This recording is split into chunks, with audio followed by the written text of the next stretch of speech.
I'm going to share my screen and go to full screen. And can I just confirm, Michael, you're seeing a full screen image now? Relatively full screen. Okay, good, great. So I'm Ron Cooper, and the book is titled Celebrating Humanity, Faces from 5 Continents, and it was published in November of last year, November of 21. And it's a collection of my monochrome portraits that have been made over the last 10 years, roughly from 2010 to 2019. I'm going to page through just a couple of the introductory pages just to give you a feel or a quick overview of the material and its format. And then I'll talk in considerably more detail about it. I'm a travel documentary and portrait photographer. I'm based in Denver and in California. I have been focusing primarily on what I call travel portraiture for the last 10 or so years. And that's really a function of a very strong humanist orientation that I have, that I bring to my photography. And I think, and I hope, that philosophy is reflected in my work. The travel portraiture focus obviously involves a lot of travel, and the photos in this book have been made in over 30 countries around the world. And in addition to publishing several books, this one being the latest, I show my work extensively in galleries, both in the United States and in Europe. These are a couple of promotional posters from shows that I've done over the last several years. A couple of installation photos from gallery Ron, shows. we're not seeing these. Oh, you're not? No, we're just seeing the Celebrating Humanity book. I'm sorry. Let me just see.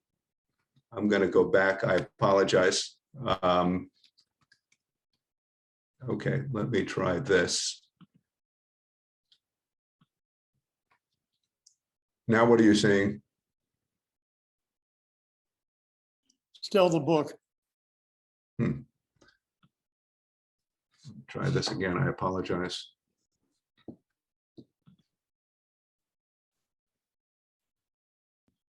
Okay, what are you seeing now, Michael? Yeah. Now we've got you taking a picture. Okay, so I apologize. I'm a travel documentary and portrait photographer. And in addition to publishing my work, I show it extensively in galleries.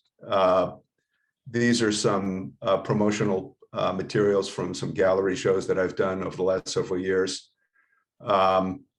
Some outtakes or some installation photos from gallery shows. This was at Photo London 2 years ago.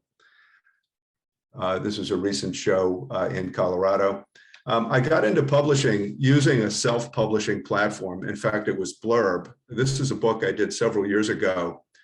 I really found that the Blurb platform was a great introduction to publishing or to putting together a book, because it really gave me the opportunity to really learn about editing and sequencing and design for publication, which I found to be really quite a different set of skills than the skills required to make these photographs and, of course, to present them in a gallery setting. And so my journey, so to speak, in publishing started with Blurb. This is a photo book that I published on Blurb about 5 years ago. I've also done quite a few digests and zines or e-magazines using the Blurb platform, the MagCloud platform.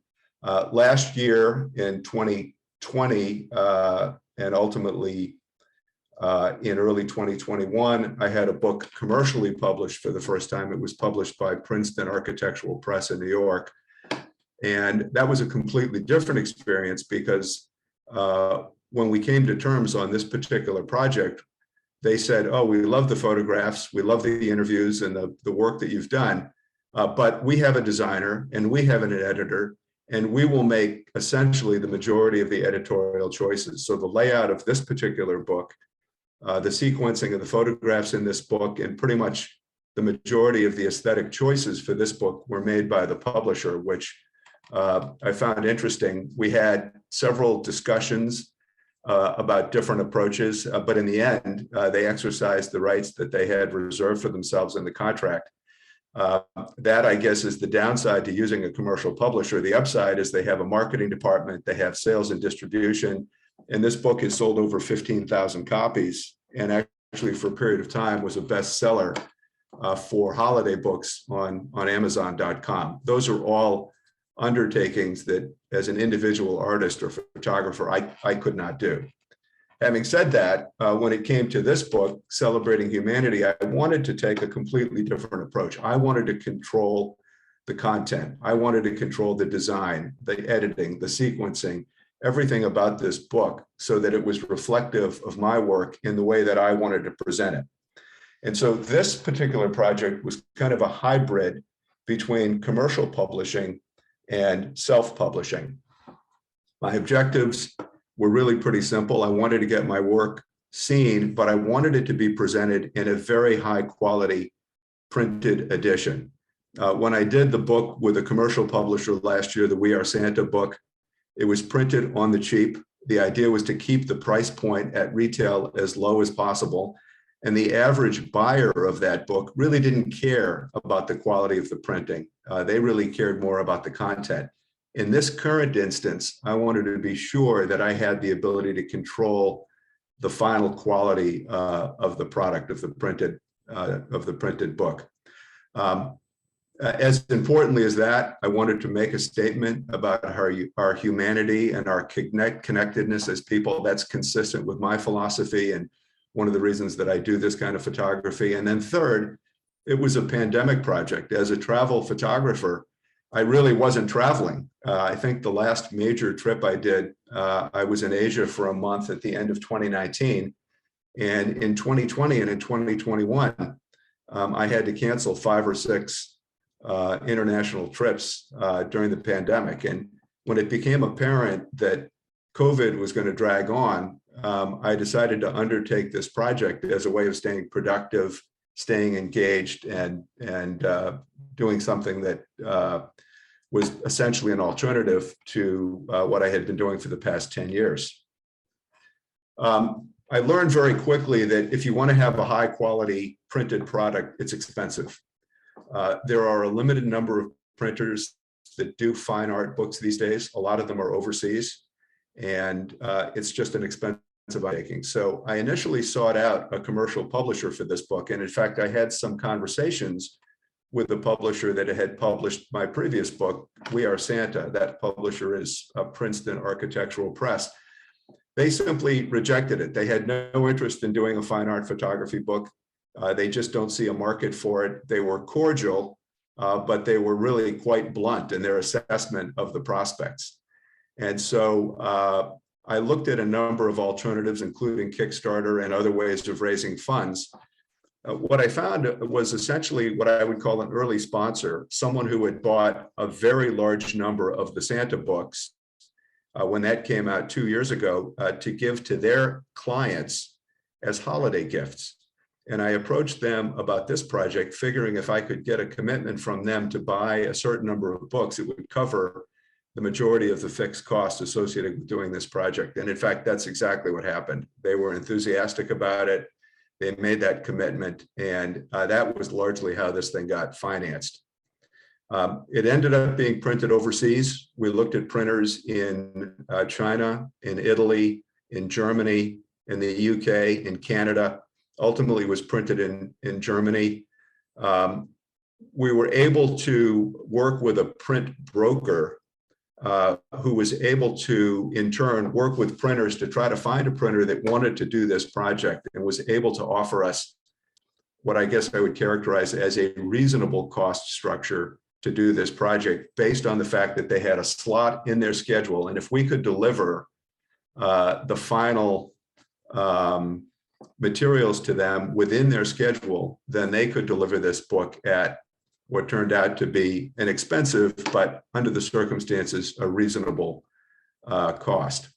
And then lastly, on distribution,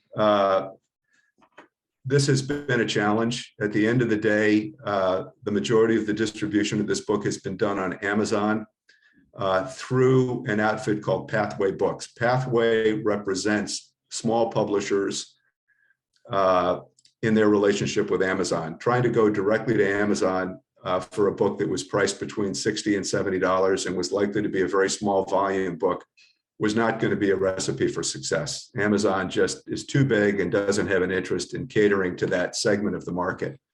Pathway, on the other hand, has literally hundreds, if not thousands, of books that they represent in their relationship with Amazon. They also distribute via Barnes and Noble and a large number of independent booksellers through a mechanism, through a company called Ingalls. And so working with Pathway turned out to be the best vehicle for getting this book distributed. I should say there's a very small number of these books out there. We printed about 450 books. And I'm also pleased to say that of those 450, more than 400 of them have already been sold and distributed. From the standpoint of production, I had a very unique relationship with an editor, a designer, and ultimately the person who served as the publisher. It was all one person. In fact, a gallerist in the UK who represents me in Europe and who knows my work and who I've been working with in one form or another for over 10 years. He was anxious to do this project. He is helping with distribution outside of the United States, specifically in the UK and in Western Europe. And we worked together on all aspects of putting this book together: image selection, editing, sequencing. He was responsible as designer for doing the layout, and we worked together on materials selection, working with the print broker and the printer, and of course, sourcing the right printer, doing the work pre-press, and ultimately, he went to Germany when the book was on press, and he supervised the on-press proofing and the production of the book. All of those elements, in my mind, were really important to ultimately delivering the right product. At the end of the day, of course, this is all about the images and about really being effective at editing and sequencing. And the objective that we had in doing this was to make sure that the book flowed, that it was a logical and comfortable and engaging flow for the readers. And so, as I'll show you in a moment, these images were organized in various ways by subject, by various compositional elements, in some cases by graphic elements.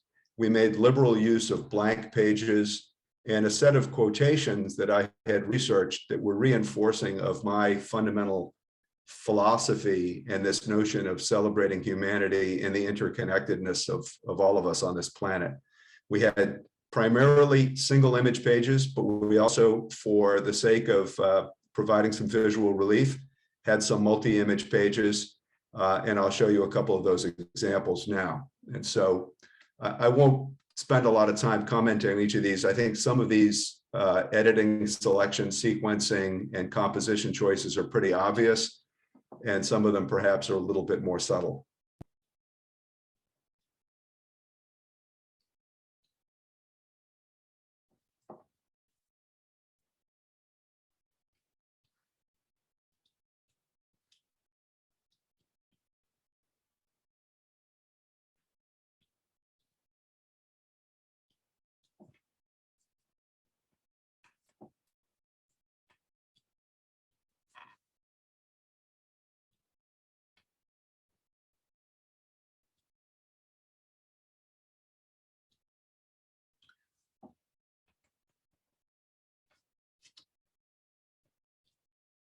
So that's a quick overview of the book. I love doing this project. I would do it again in a minute. To me, it's a great way of presenting work outside of the gallery context, but still in print.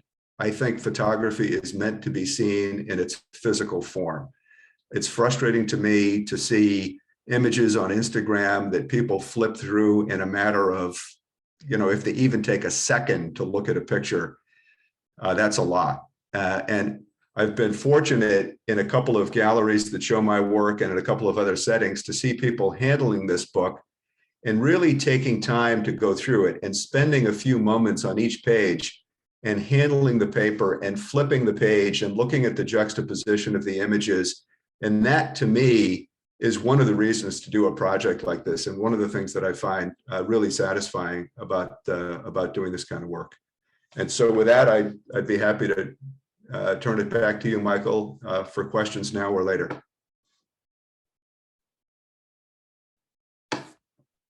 Okay, thanks, Ron. Anybody have any questions for Ron? I've got one. It's about your presentation. When you show the actual images, when you got into that, you're going through the pages too fast. Okay, thank you. Yeah, it doesn't give enough time to actually look at them.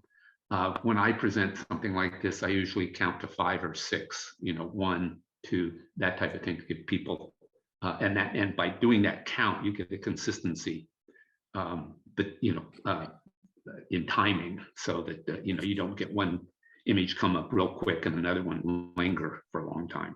So, good advice. Thank you.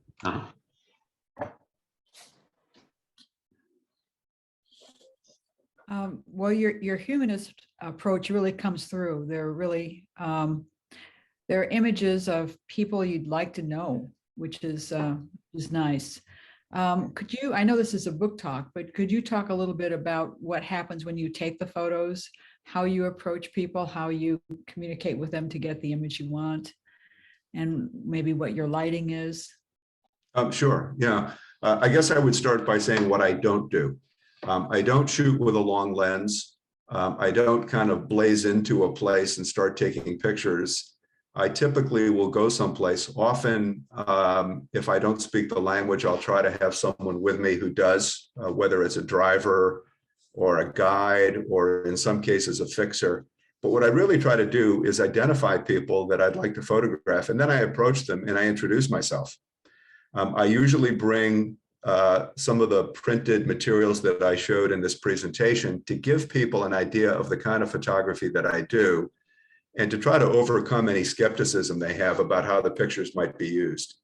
And I really want to almost interview them, learn something about them before I start taking pictures. I find that most of the people I photograph have never been photographed before by a fine art or a professional photographer. Yeah, they've had snapshots made, and in some areas, particularly areas with a lot of tourism, they've had people take their pictures before, and obviously with cell phones and whatnot. But what I'm really interested in doing is understanding something about them and their circumstances and their life. And I find that if I spend even 10 or 15 minutes before we start taking pictures, I've put them at ease, at least to a great degree, and they're much more receptive, and I find that the pictures are much better. I try to use natural light whenever I can. If I'm someplace and I see someone that I'd like to meet, after I've engaged them, I will often propose that we move to a location where there's better light or there's a better background, so that the background elements themselves either are complementary to the photograph or at least they're not distracting. And trying to work with natural light obviously means getting them out of harsh sunlight or getting them out of a dark building or a dark marketplace or someplace where the light is inappropriate. So I try to move them. I also do carry with me a small LED light. It's a product made by Rotolight. It's actually a pretty effective little light. It's about 10 inches in diameter. And I use that when I need some fill light in the circumstance where I just can't get the natural light exactly right. I use it for fill. I use it to make sure we get catch lights in their eyes. But I find that working to the extent possible with natural light is much less intimidating for these subjects, many of whom have never been in front of a camera. So instead of pulling out a light stand and a softbox and a strobe, I try to work with what we've got. And of course, sometimes that works better than it does at other times. I will never photograph people who are impaired. That is to say, mentally ill or drunk or homeless. I don't photograph people who say no. I clearly want to have that level of engagement. So I'm all about meeting someone, explaining myself, respectfully asking their permission to make their photograph, to engage with them, and then going from there to see what we get.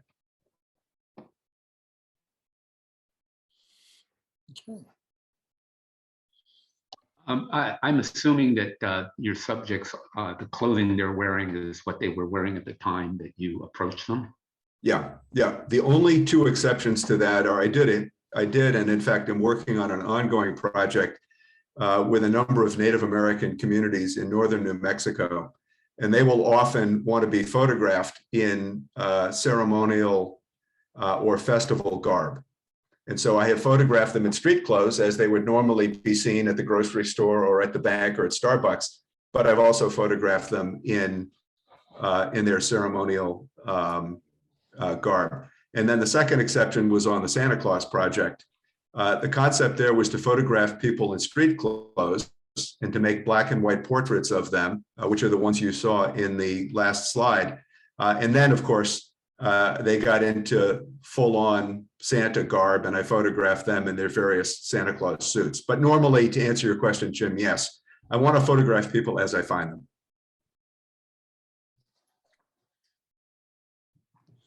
What are your favorite images, your favorite portraits of the ones you showed us? Well, the one on the book cover is really one of my favorites. And I'll tell you, having an editor to work with on this, to collaborate with, was critical, because I find it extremely difficult to separate the experience of meeting and photographing these people from the product itself, from the photograph, the portrait itself.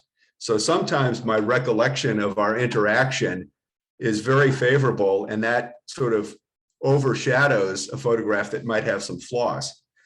And so working with an editor who knows my work, but is objective enough to say, this is a great photograph, this is where we want to use this picture in the book. So I love that cover picture. There are, I mean, these are my favorite pictures. I probably started with an initial selection of 500 images, and there are less than 100 in the book. So, you know, these really reflect the ones that I have the strongest connection to, and that the editor also felt made for good inclusions in the book. Hey, Ron, since this edition is virtually sold out, are you considering another edition? We've talked about it. The challenge again is cost. If I can find a sponsor who wants to pick up, you know, effectively cover the fixed cost, I would consider it. I would like to get back on the road, and I'm hoping later this year to be back on the road and creating more pictures. And I think in a couple of years' time, I hope I will have created another set of pictures that would make for another, perhaps a follow-on addition to this. Did you say what kind of equipment you shoot with? Yeah, I use a traditional digital SLR, Canon, and typically shoot either with a 24-70 zoom lens, or when I can, I use an 85 prime for portraits. Those are the two lenses. Probably 95% of the images in this book were shot with one of those two lenses. Have you ever thought of doing environmental portraits? I do. I have a whole collection of environmental portraits, and I enjoy doing those as well. And typically, I shoot those with a 35 or maybe a 50 millimeter lens. When we sat down to do this book, we talked about mixing environmental portraits with more traditional portraits. And it was the very strongly held point of view of my editor that we didn't want to do that. We wanted this book to be more tightly focused around these kinds of pictures as opposed to ones that were more environmental in nature. I also would tell you that a meaningful percentage of my environmental portraits are in color. And we wanted this book to be a collection of monochrome images. I was thinking also of something like the Small Trades series that Irving Penn did. Are you familiar with that? Yeah. So I think you would, from what I've seen, the little bit I've seen here, I think you could do really well with something like that. Mm-hmm. Thank you. Anybody else have anything for Ron? Yeah, Ron, yeah, fantastic work. Thanks for showing us. What was the time frame from when you initially decided to create the book? How long did it take from from the start of that? Not photographing, but putting the book together. About a year. we spent the first couple of months trying to work out the economics, trying to figure out if it was feasible. And once we had a comfort level there, then we were able to be pretty expedient in selection and editing. And I think that is largely a function of having worked together extensively. So he already knew my body of work. He had already worked on a number of these images in other contexts. So assembling that starting point of say 400 or 500 images and getting down selected to 150 happened really quickly. We got that done in about a month. And then we spent probably 2 months kind of talking through philosophically how we wanted it to look, looking at various options and alternatives there. And then he was able to design it and put it together in the following couple of months. And the printer actually got the work just after Labor Day in September of 2021, and they actually shipped the book before Thanksgiving. So, and as I think I mentioned to you, that was really a function of the printer having identified a slot in their production schedule where this book had to go. They had the time, they had the resources to do it. If we had slipped and not been able to deliver on time, then I'm not sure this thing would have gotten printed on a timely basis. The other thing that had to happen, I had a commitment to deliver this book for Christmas, essentially for these buyers who wanted to buy it for Christmas. And so with this global logistics challenge we've all had, the book had to be shipped from Germany by air. And that added over $1,000 to our cost, our printing and production cost. But had it gone on a boat, it probably would still be there and we wouldn't be having this conversation today in February of 2022. Yeah. I think, Oh, go ahead. Go ahead. I'm sorry. excuse me, you were saying that those portraits span maybe 10 years or something like that? Yeah, approximately. Have you looked at, I have several friends who live in Norway and published books using printers in Central or Eastern Europe. Have you looked at that area? I don't think we looked at any that were in Central or Eastern Europe. I think I mentioned we used a print broker who was in the UK, who was familiar with a number of these fine art printers, particularly those in Germany, Italy, and in China. And our objective, because it was such a small run, was to try to find essentially a slot in the production schedule we could go into that would allow us to get the quality we wanted, but at a cost that was reasonably affordable. And that was kind of the trade-off. I learned a lot about the process. One of the things I did learn is that the variation in the proposals we got from printers was enormous, over a 300% variation. So we didn't pick the absolute cheapest. We picked, one of the less expensive options. And fortunately, it was one of the printers whose work we really liked. I became familiar with this printer because this is the printer that does or has done a number of books for Christine Turnauer, if you know her work. She does portrait work, a lot of black and white. And this particular publisher, or printer, I should say, in Germany has printed several of her books. Thanks. Okay. I think we'll wrap up, Ron, and go ahead and pass the torch over to Rick, who's going to talk about the boys. Hi. So I thought that, well, first of all, my name is Rick Schatzberg, and I'm talking to you from Brooklyn, New York. And I thought that what I would do maybe is to show a 2-minute video flip through of the book, The Boys, just so you have a sense of what the physical object looks like. And afterwards, I can talk about it in more detail and perhaps go through a PDF and you can see the images. In the flip through, you're really not going to have very much chance to see the images themselves. There's also text throughout the book, which I wrote, and it's also a pretty integral part of the book. So let me share my screen. Hold on.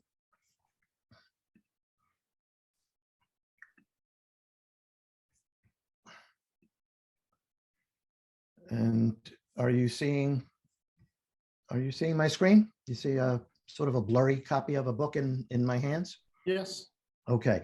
Let's see how this works with the video. I don't know if the internet connection is, really sufficient to carry everything, but we'll give it a shot.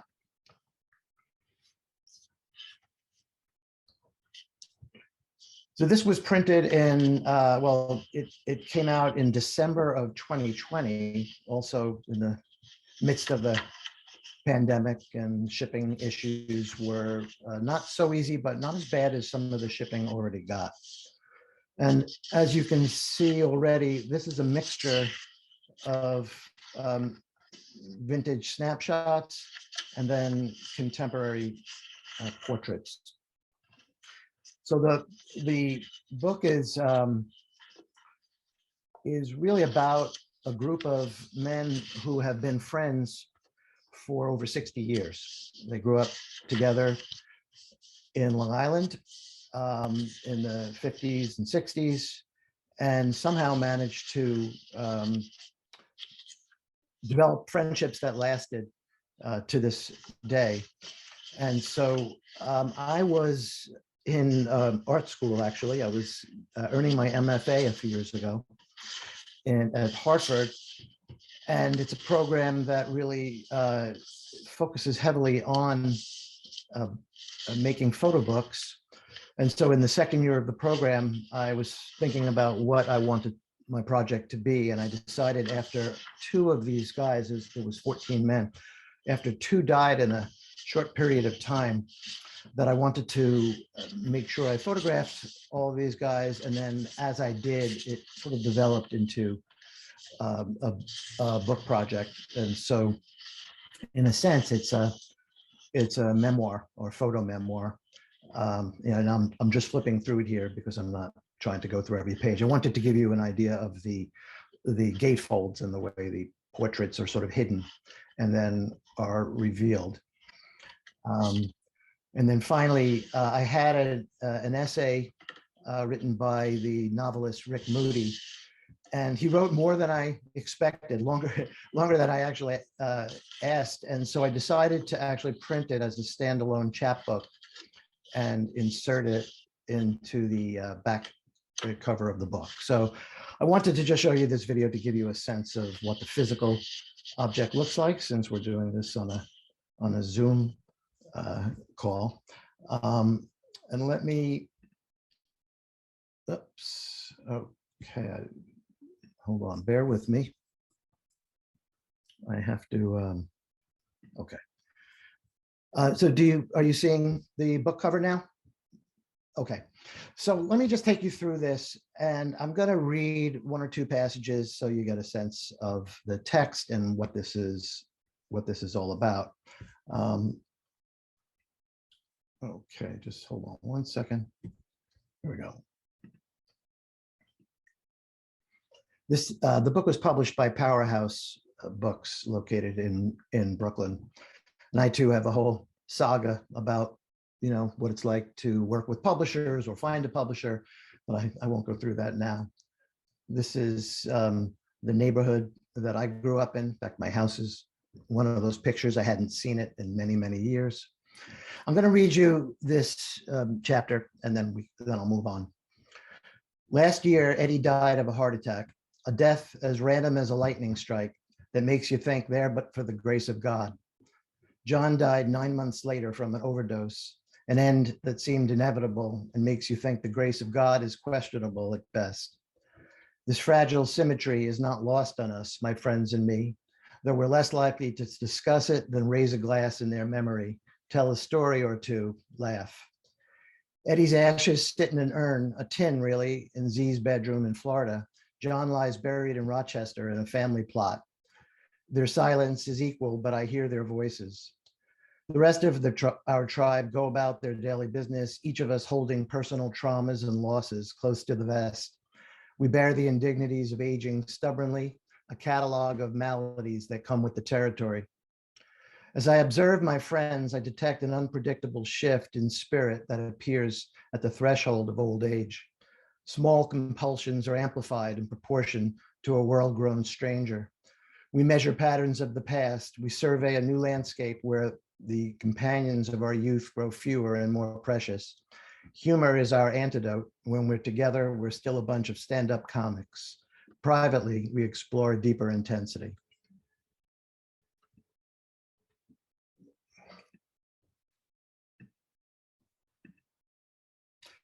So here, I have to scroll physically here because this is where there are gatefolds, and to do this on a PDF, that's what you got to do. And so these portraits are physically, manually inserted by the printer into those gatefolds.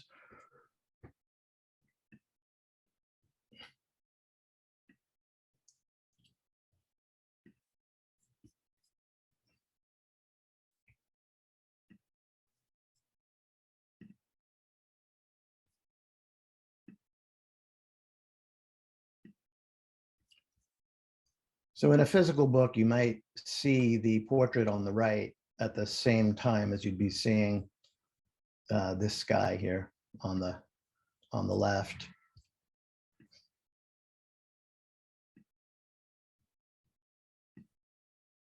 I'll read this too. Don't worry, I won't read too many more. We're from nowhere, a place with no history. At least that was one that was explainable to my friends and me. Part of the first generation born in post-war Long Island, we grew up in developments of look-alike homes and grids, automobile suburbs segregated by income, race, and religion. When I was old enough to ask who or what was there before us, I was told that the neighborhood had once been potato fields. There were neither relics nor old timers to press for a better description. North Woodmere was constructed as a modern extension of the older town of Woodmere. There was no town center, no public gathering place or square, no local economy. As teenagers, we hung out in bedrooms and basements to smoke pot and listen to music. On weekends, we escaped to neighboring Cedarhurst or the Green Acres Mall. Occasionally, we took the train to the city. Sometimes on warm summer nights, dozens of us gathered at the footbridge just off Hungry Harbor Road to smoke, drink, and hang out with girls. The police inevitably would come to chase us away when the crowd grew large and rowdy enough and neighbors complained. The living arrangement of this built environment, novel in the 1950s, is now common in the American landscape. The strange structure of social space, a geography of nowhere, made in the spirit of post-war capitalism, had in turn made us.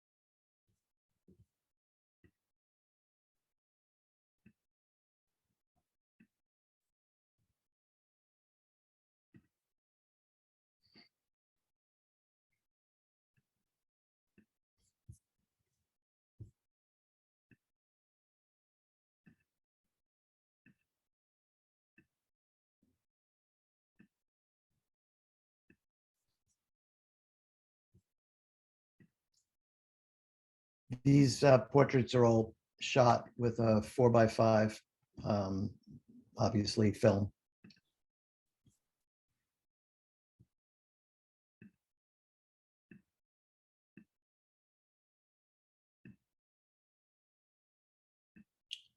I do include the words of some of my friends. I let them write about a certain experience that we shared, and I included it here.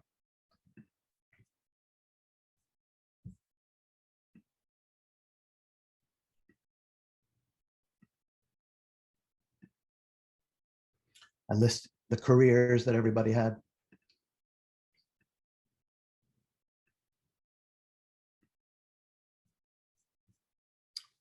Me and my wife helped me shoot these photos. Difficult with the large format camera.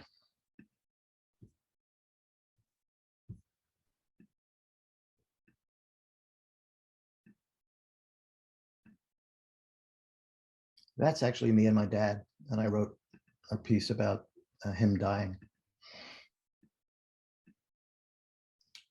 Here we are at bar mitzvah.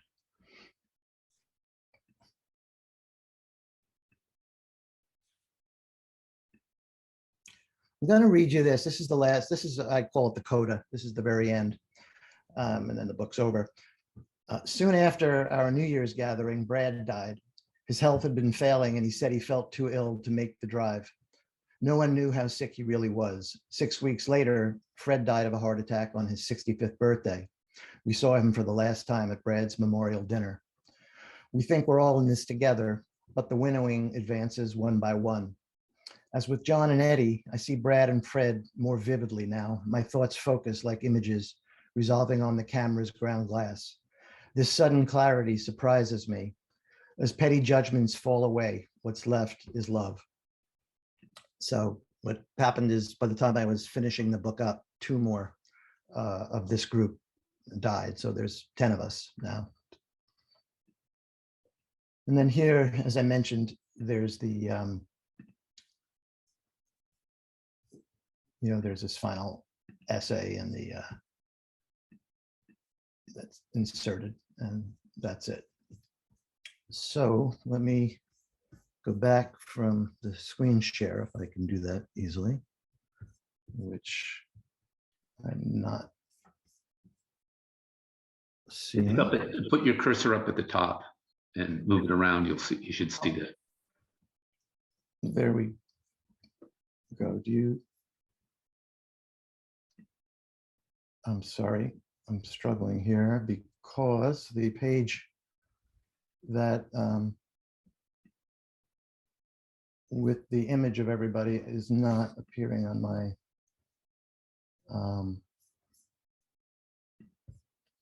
you'd think I'd never did this before. I have, believe it or not. Here, let's try this.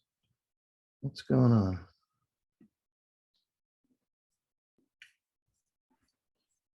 Oh, here.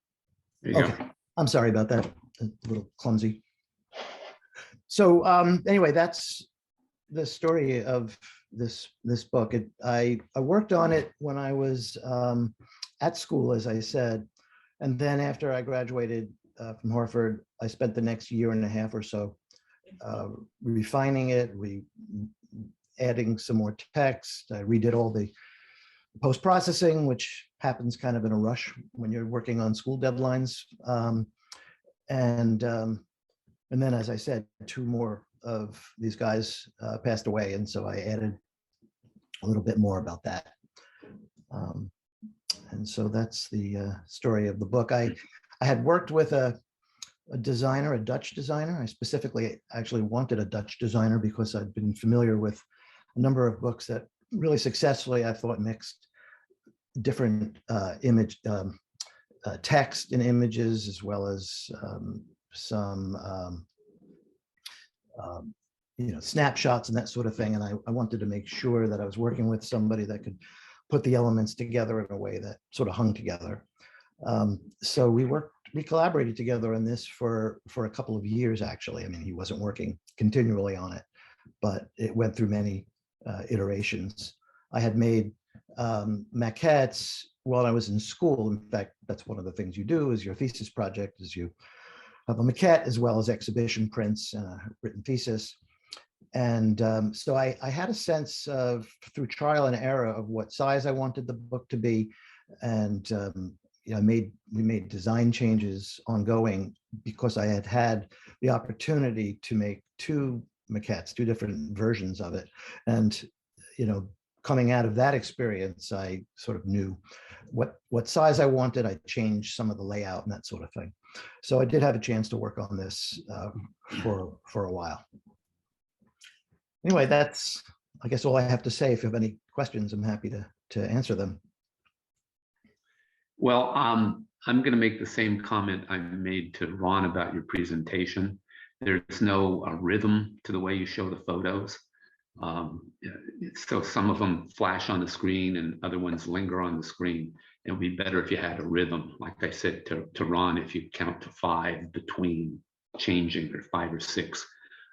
Because as photographers, we want to see the work, and Sure. it goes by so fast that it's like, you Yeah, just can't get a feel for it. No, I understand.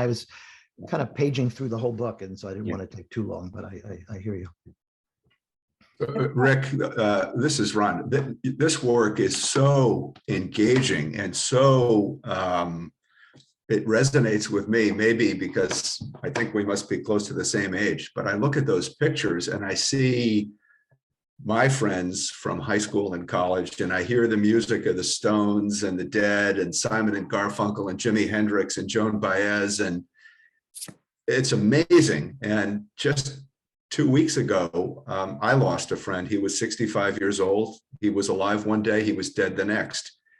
And it so puts things in perspective. I love the way you've done this. Oh, thanks so much. You know, when I was thinking about the book, and I mentioned I had to write a thesis for a school, so you end up thinking about your work in a way that you may not, you know, if you weren't required to do that.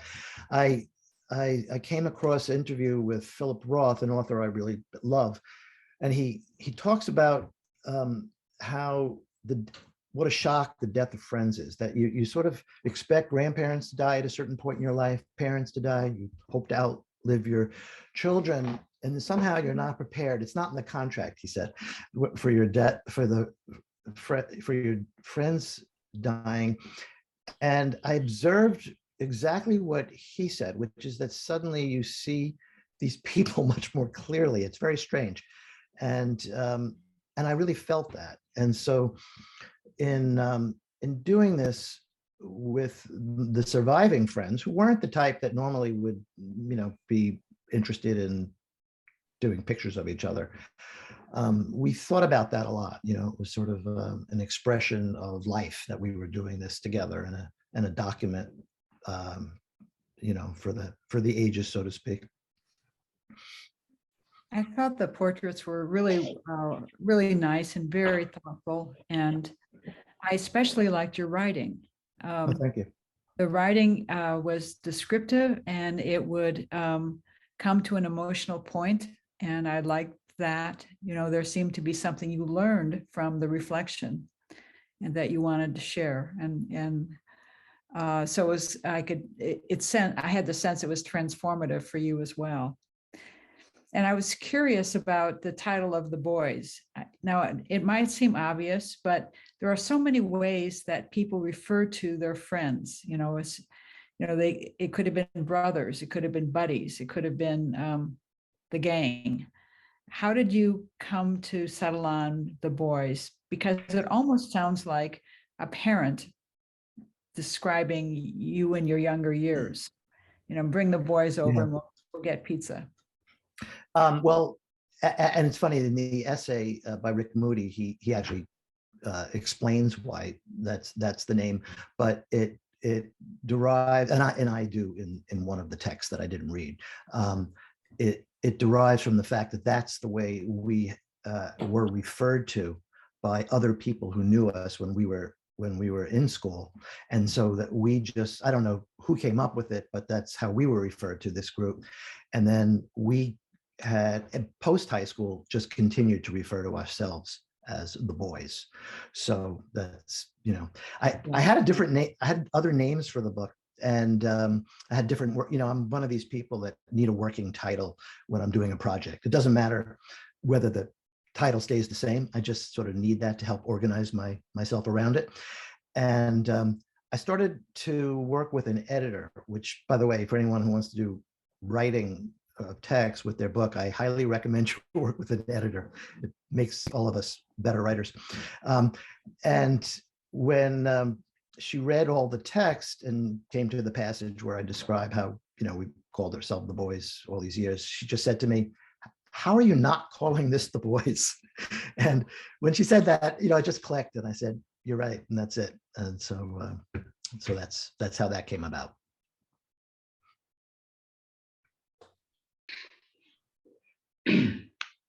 Well, I thought your photos, I agree with Ron, they're very engaging. Thank you. Yeah, really enjoyed looking at what you showed. Rick, what was the reaction of the 10 remaining boys to the book? It was extremely positive. You know, it's interesting. The whole time I was working on this, I hadn't given that much thought to how they would react. And that's in part because I was thinking a lot about audiences, because especially when you write, it's maybe not when I'm making the photos, but when I'm writing, I want to know who I'm talking to. So I have a sort of idealized, vision of who readers might be. And I wasn't really thinking of these guys so much. I was sort of obsessed with the feeling that this needed to be universal somehow, that the idea of writing about mortality and a friendship are pretty fundamental, and that if this was only seen to be about this particular group of white Jewish guys on Long Island, that has a very limited appeal. So I kept thinking about things in that from that perspective. However, once it was done, but before it was published, I decided I'm going to send the PDF to all my friends. And as soon as I sent it out, I was nervous. I was like, how are they going to feel about being represented this way? But it was extremely positive, and I do think that they all recognize that this is the story of the boys according to me. It is very memoir-ish in a way. I always had a sort of insider-outsider status in the group. I sort of broke away when we were in high school, and because we knew each other, some of us from kindergarten. And I broke away in high school, and I left high school a year early. And as soon as I did, I reconnected with these guys, beginning with every college vacation and then thereafter. So I always had this slightly outside the group status, and I think all of these guys recognize that, and they recognize that this is just one way of describing this group of people. But overall, they not only did they enjoy, I think, seeing the work put together and being sort of I won't say immortalized, but at least, something for posterity. They enjoyed reading reviews because a lot of the reviewers people came to it from all angles. There were reviewers that maybe were close to my age and related to the time period, but there were also reviewers by, 35-year-old Italian writer, a young woman in Vogue Italia, and interesting to see how she almost had this nostalgia for the period, even though it's not something she ever experienced firsthand. And so that I think that my friends really enjoyed seeing that these pictures that they participated in making said something to other people. And so that was a new experience for them. Of course, having some familiarity with the narrow slice of the art world that that I interact with, I had some idea that people might be interested, but my friends really were surprised that anybody might show an interest in this.